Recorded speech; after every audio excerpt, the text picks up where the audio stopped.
space, the final frontier.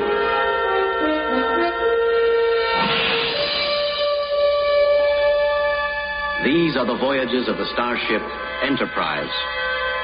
Its 5-year mission, to explore strange new worlds, to seek out new life and new civilizations, to boldly go where no man has gone before. Good afternoon, I'm Al Kresta. Many listeners grew up listening to that open to Star Trek.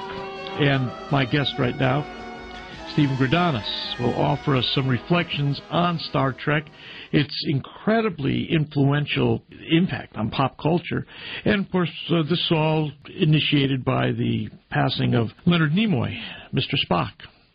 Well, good to have you, Stephen. Thanks. Al, it's good to be here. Did you like Star Trek? I did.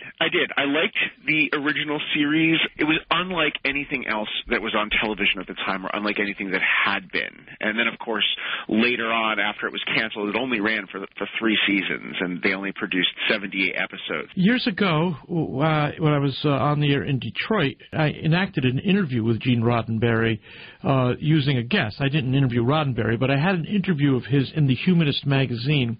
He was a pretty committed secular humanist, right? He was. Yeah, that's how I understood him, too. And that it really shows in the show. Star Trek is a utopian future. So it depicts what Roddenberry believes is an ideal future. And in many ways, it's a future that we as Catholics could agree with and support and try to work for. Some of it is a little too idealistic, and some of it is problematic. And one of the things that he thought that we would outgrow, along with racism and all kinds of other social problems, he thought that we would eventually outgrow religion. That's right. And that reason and science and cooperation would lead mankind into an ideal future. But it was Vol who put the fruit on the trees, caused the rain to fall. Vol cared for us. You'll learn to care for yourselves with our help.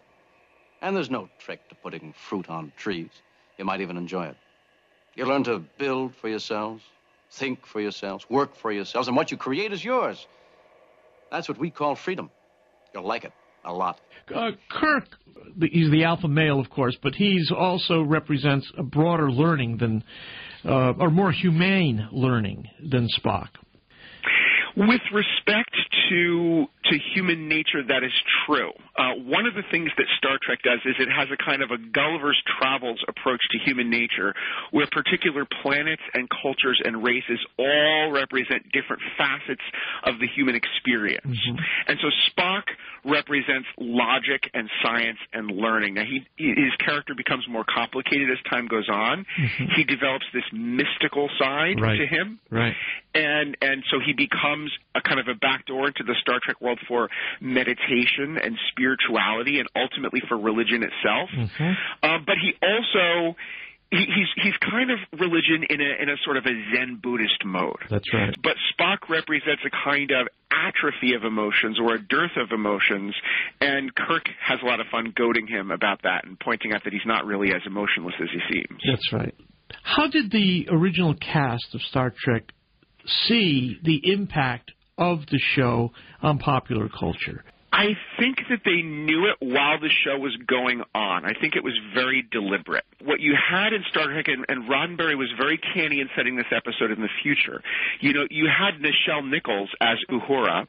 She was a regular cast member. She was black, and she was a woman, and she was right there on the bridge of the ship with all of the other most important characters. You could never have done that in the 1960s in a TV series set in the present day. People wouldn't have accepted it.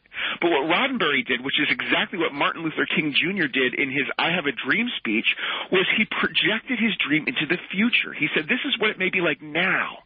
But if you think it's always going to be like that, you're not using your imagination. Yeah. This is a very Catholic vision. No, that universality, that's what I keep saying, is we are the masters of real diversity here. Look at a World Youth Day and tell me any other festival around the world that looks like World Youth Day. The church is universal in its reach and in its ambitions. So what was Leonard Nimoy like as a man? My impression is that he was a very decent, upstanding guy. He was always gracious to fans. I have never heard a bad anecdote about him. Oh. Was there tension between him and Kirk? I think there was probably tension between William Shatner and most of his most of his co-stars. That's something that he's been kind of known for. My impression is that they had a friendship that was real. Shatner also, incidentally, was Jewish. But what was different about Nimoy's character is that having that Jewish background gave him an experience of otherness, of alienation from the mainstream that he could draw on. And he did bring his Jewishness to the character of Spock. One very famous example is the famous Vulcan salute, which he introduced on the show, which came from a Jewish priestly blessing in synagogue that he saw as a little boy. He also mitigated, I think, what would have otherwise been a much more of a Zen Buddhist kind of approach to Spock's spirituality with more of a Jewish kind of emphasis on the goodness of creation and human nature and of man created in God's image. For instance, it was Leonard Nimoy who came up with the idea that Vulcans were a tactile race. So when they want to read your mind, they have to touch your face because the body is real and the body matters and the body and the soul are connected. He also invented the Vulcan nerve pinch on the theory that Spock was too dignified to resort commonly to fisticuffs like Captain Kirk.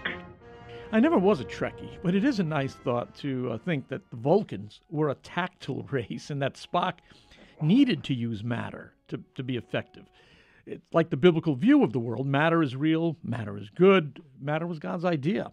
And this is why at the end of the age, the body will be raised, because we aren't all we are meant to be without some sort of glorified material form. Steve, thanks so much.